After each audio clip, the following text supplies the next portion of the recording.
Here we are with our second homework session for the course Linear Algebra in 2D. This one is about inverse matrices and the change of bases. We have 4 exercises, and in the first one you're given 2 matrices A and B, where you see that B depends on some parameter A.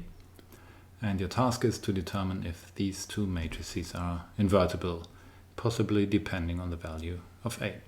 And if they are, determine the inverse matrix.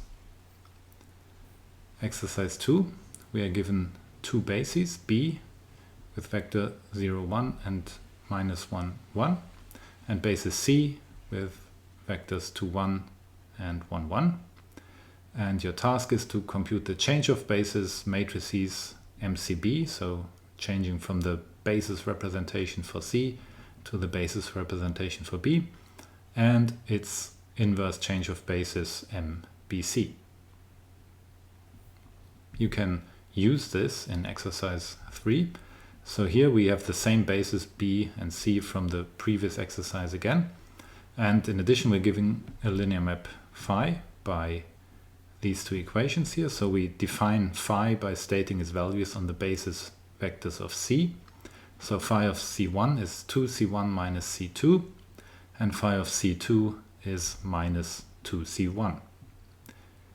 Now you should find the matrix that represents phi in the basis C. That's the easy part, so we can basically just read it off from here. And then the more difficult part is to compute the basis rho BB of phi that represents the linear map phi in the basis B. And of course you can do that once you have this one and using what you computed in exercise 2. And finally, exercise 4, we're given this matrix T here with entries 0, 2, minus 2, minus 2, and your task is to compute the Iwasawa decomposition of this matrix T.